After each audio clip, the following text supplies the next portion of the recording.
Le changement climatique étant un phénomène de la nature provoqué par les activités humaines, nécessite également la mise en place des actions humaines en termes de solutions basées sur la nature pour en faire face.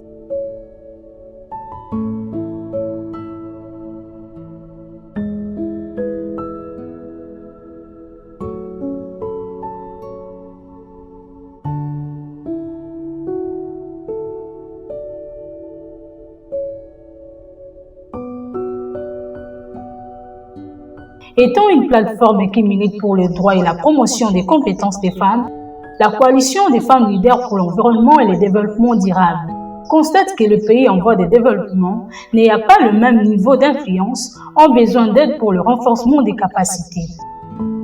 Parmi les inégalités sur le genre, limitant les ressources et le moyen de substance à l'adaptation des femmes autochtones et locales au changement climatique, la CEFLED note leur faible niveau d'alphabétisation, des connaissances sur les impacts du changement climatique, leur faible accès aux innovations agricoles, violation de leurs droits et faible pouvoir d'acquisition des terres.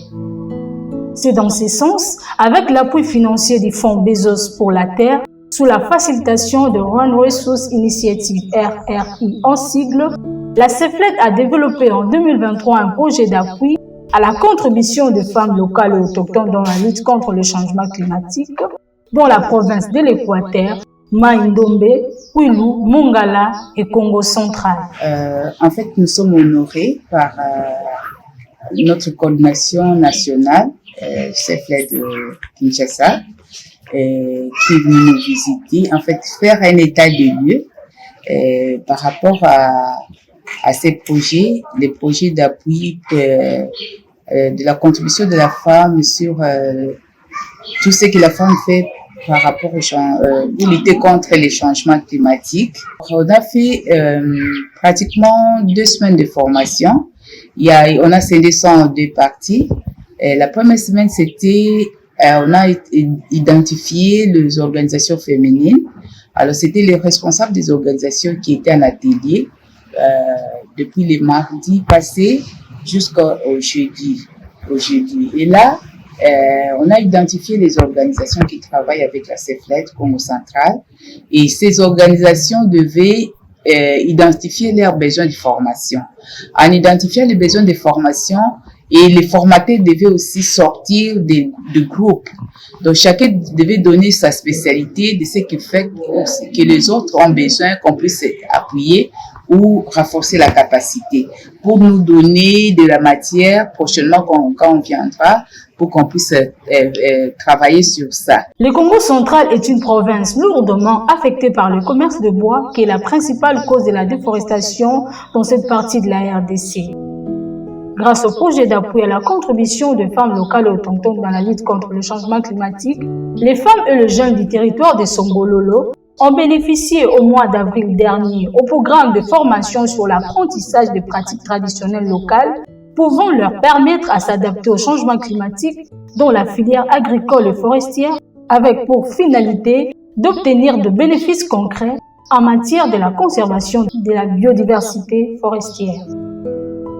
Les thématiques identifiées et développées avec les femmes locales de Songololo sont notamment les techniques d'irrigation, l'aménagement des puits, l'agroforesterie, les techniques culturelles, les généralités sur le changement climatique et la définition d'une association, entreprise et une coopérative. Mais avec l'accent plus particulier que la CEFLED a mis en jeu, la transformation locale, le problème local, devant des solutions locales. Nous avons produit les maniocs, nous avons produit l'amidon, mais l'objectif principal que nous luttons ensemble avec la CEFLED, non seulement produire l'amidon, mais nous avons présenté ici avec les maniocs, nous allons produire l'amidon et quels sont les sous-produits qu'on peut avoir au même moment que nous produisons l'amidon. Nous avons produit l'amidon, on a eu besoin de maniocs frais, nous avons nettoyé, nous avons épluché avec le couteau, nous avons râpé avec la transformation locale que l'aspect que la CEFLED est vraiment en train de marteler. L'avantage est que tout le monde peut faire la transformation.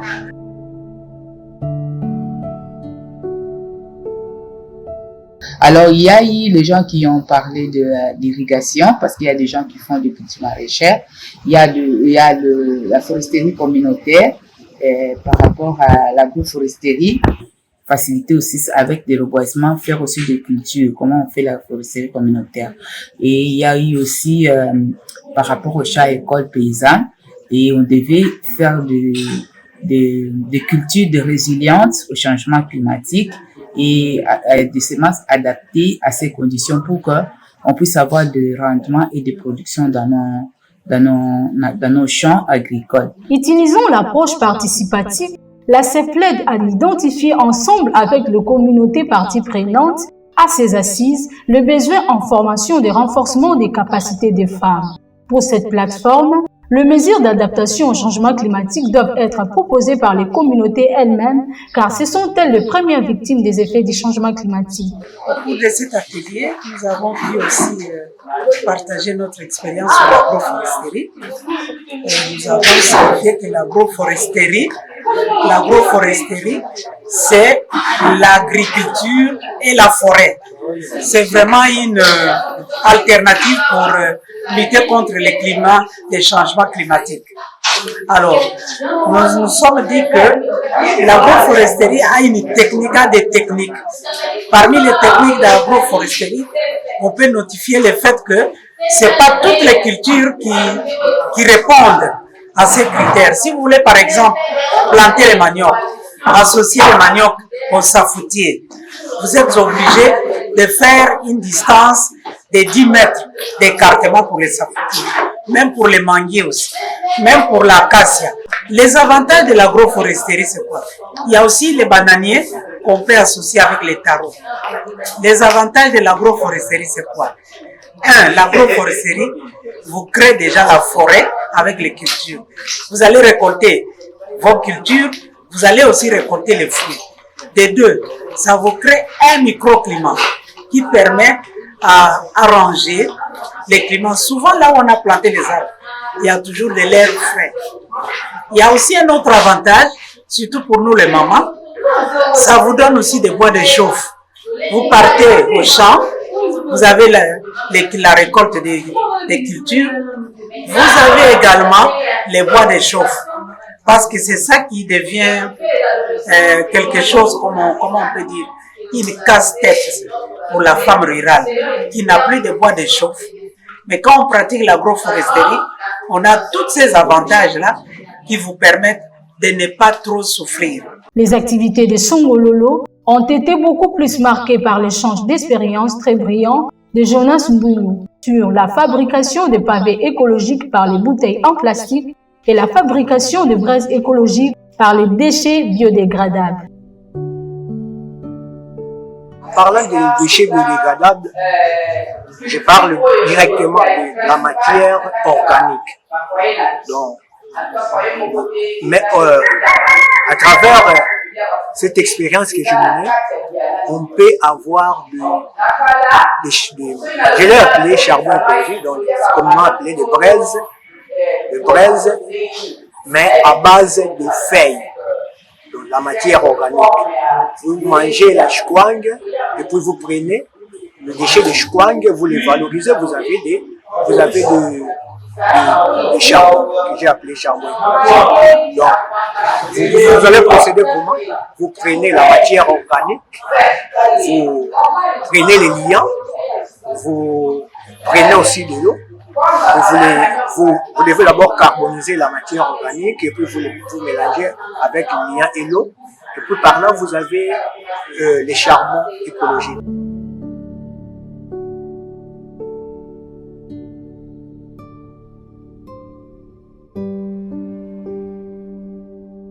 Pour avoir les pavés écologiques, il faut tout d'abord avoir des bouteilles plastiques. Une bouteille plastique qui est un déchet non biodégradable, qui est le sable. Quand vous avez ces matériaux, il y a moyen de faire les pavés écologiques. Juste, nous avons d'abord fondu les bouteilles en plastique et par après, on a ajouté du sable et on a homogénéisé. Comme on n'a pas de moule, on a fabriqué une moule locale c'est pas ce qui nous va faciliter la tâche. L'importance du pavé écologique, je veux dire, ça permet de recycler. Donc, les déchets plastiques, les bouteilles qui n'ont pas de valeur, vous les valorisez. Et aussi, dans le cadre de l'assainissement, c'est un moyen pour assainir nos milieux. Parce que nous retrouvons des bouteilles par-ci, par-là, abandonnées, sans valeur, mais si on peut les valoriser en pavé écologique, là, on va d'abord assainir notre milieu et on va conserver le sol. Jonas Mbouilo était un jeune homme de 28 ans né à Sekebanza, dans le territoire de Lukala au Congo central. Il est licencié en développement rural, option environnement et développement. Après avoir mené ses enquêtes pour défendre son mémoire de licence, il a constaté que la carbonisation de bois d'œuvre est l'une des principales causes de la déforestation au Congo central. Partant de cette pensée, Jonas Mbouilo a commencé à réfléchir sur les alternatives qui pourront être une solution pour sauvegarder la forêt. De son côté, Bobo Kilamba, participant à ces assises, a plutôt échangé avec les jeunes sur l'étude du marché. Il a pensé à des stratégies à mettre en place pour promouvoir et faciliter la commercialisation de ces braises écologiques au Congo central. Aussi, comment accompagner le jeune dans la gestion de ces déchets. Et nous devons déranger par moment que ça devienne de nos millions.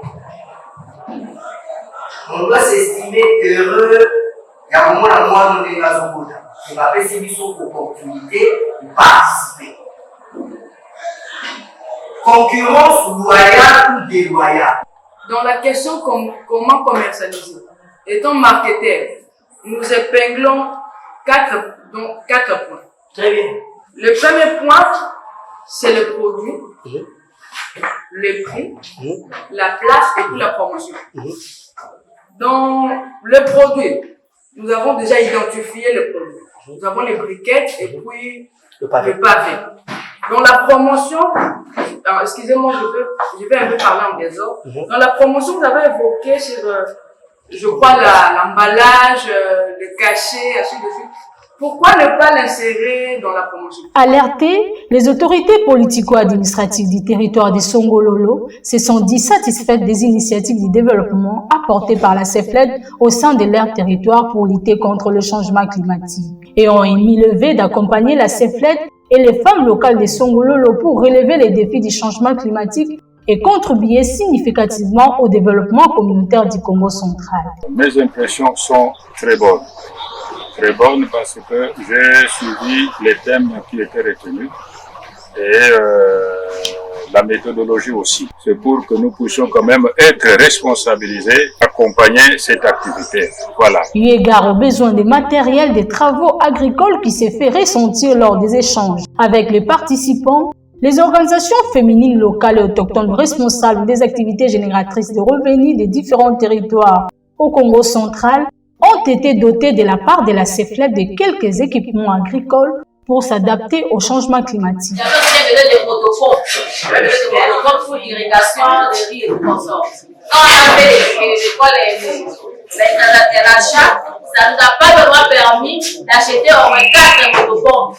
Donc ça veut dire que non, on privilège tout d'abord la côté qui a des qui fait déjà les unités qui produisent déjà du riz, mais malheureusement, ce n'est pas compris. On a acheté ça, on a acheté les premières nécessités, et qui ont licencié que ça, des gens capables, ils vont proposer pour leur aider à travailler.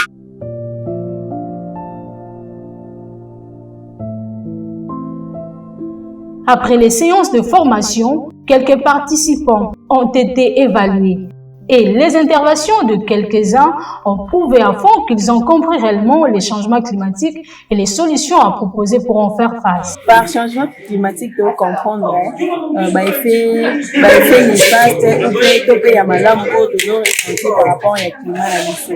Bata musu to mona climat ezala parfois malini, des fois musu to mona climat eza trop élevé, moi makasi vraiment ensemble vraiment de la chaleur, donc variation ya monde ya changement climatique. La CEFLED à organiser cette activité afin que les femmes soient participatives au changement climatique. De ces ressorts, nous avons appris comment lutter contre ces phénomènes. Le changement climatique et la variation du climat. Alors, cette variation a beaucoup de causes, a plusieurs causes. La première cause, c'est suite à la déforestation. La déforestation pose problème, ça perturbe le climat. Donc, on ne sait plus maîtriser le climat et au finish, ceux qui font l'agriculture n'arrivent pas à atteindre leurs objectifs, ils n'arrivent pas à leurs attentes et pour combler le tout, en tout cas, on n'est pas satisfait des résultats que nous obtenons lors de la récolte. Et ce qui fait en sorte que le Congo central soit toujours à la même position. C'est alors que tous nous pouvons dire que nous nous battons pour ce changement climatique, nous luttons contre ça et ensemble, disons que nous pouvons former un meilleur Congo central et ensemble, nous pouvons donner le meilleur de nous.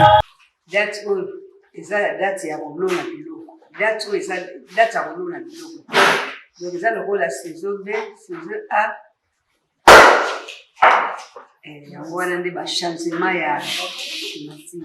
Après l'analyse participative, il faut un plan d'action. Un plan d'action communautaire. Dans ce plan d'action, on identifie les conditions du départ, les constats faits, les améliorations qu'il faut apporter, la période de l'activité, qui seront les responsables et qui seront les responsables pour faire les suivis. Ce travail fera par qui? Il y a la méthode qu'on appelle la méthode Chupa qui intervient dans ces plans d'action, comme on dit, qui fait quoi, quand, comment et où. À la fin des activités, la joie était immense du côté des participants et de la coordination provinciale et nationale de la CEPLEL. Ces derniers ont exprimé leur joie par des danses et des chants, exprimant la prise de conscience sur le rôle des femmes et des jeunes dans la promotion des savoirs traditionnels locaux et autochtones pour s'adapter aux effets du changement climatique.